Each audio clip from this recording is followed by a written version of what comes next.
बिहार की गोपालगंज विधानसभा सीट पर हुए उपचुनाव में बीजेपी की जीत और आरजेडी की हार के पीछे एआईएमआईएम प्रमुख असदुद्दीन ओवैसी और तेजस्वी यादव की मामी इंदिरा यादव की बड़ी भूमिका आंकी जा रही है। दरअसल गोपालगंज उपचुनाव को लेकर निर्वाचन आयोग की ओर से जारी किए गए परिणामों को देखकर ऐसा कहा जा रहा है।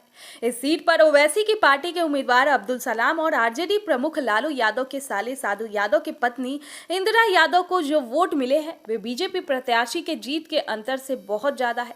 कहा जा रहा है कि ये वोट अगर आरजेडी में चले जाते तो बीजेपी नहीं जीत पाती।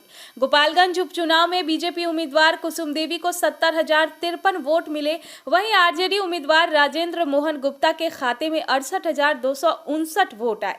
इसका मतलब है कुसुम देवी ने राजेंद्र मोहन गुप्ता को 1794 मतों से हराया। वहीं इस सीट पर एआईएमआईएम उम्मीदवार अब्दुल सलाम को 12,214 वोट मिले, जबकि बसपा से चुनाव मैदान में उतरी इंदिरा यादव को 8,854 वोट हासिल हुए। नतीजों से साफ पता चलता है कि अब्दुल सलाम को मिले वोट कुसुम देवी के जीत के अंतर से 7 गुना ज्यादा है। वहीं इंदिरा यादव को मिले वोट बीजेपी प्रत्याशी के जीत के अंतर से करीब 5 गुना ज्यादा है। 2020 के बिहार विधानसभा चुनाव में मुस्लिम बाहुल्य सीमांचल में एआईएमआईएम के 5 उम्मीदवार जीते थे, लेकिन उनमें से 4 विधायकों ने इस साल आरजेडी का दामन थाम लिया था। माना जा रहा है कि विधायकों की तोड़फोड़ से ओवैसी तेजस्वी लालू से खफा चल रहे थे, इसीलिए गोपालगंज उपचुनाव में अपना उम्मीदवार उतारकर आरजेडी का खेल बिगाड़ दिया। गोपालगंज उपचुनाव के नतीजे आने के बाद लालू प्रसाद यादव की बेटी रोहिणी आचार्य ने ट्वीट कर अपने मामा साधु यादव पर साधा। उन्होंने अपने मामा को कंस तक की संज्ञा दे डाली।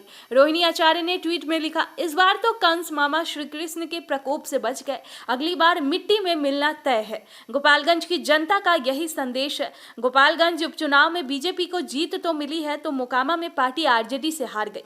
मोकामा में आरजेडी उम्मीदवार और सजायाफ्ता बाहुबली नेता अनंत सिंह की पत्नी नीलम देवी ने बीजेपी उम्मीदवार सोनम देवी को हरा दिया। बिहार के इन 2 विधानसभा सीटों पर उपचुनाव ऐसे वक्त हुए जब 3 महीने से भी कम समय पहले जेडीयू बीजेपी के का साथ छोड़कर महागठबंधन में शामिल हो गई। ऐसे में बीजेपी के लिए ये उपचुनाव किसी परीक्षा से कम नहीं थे।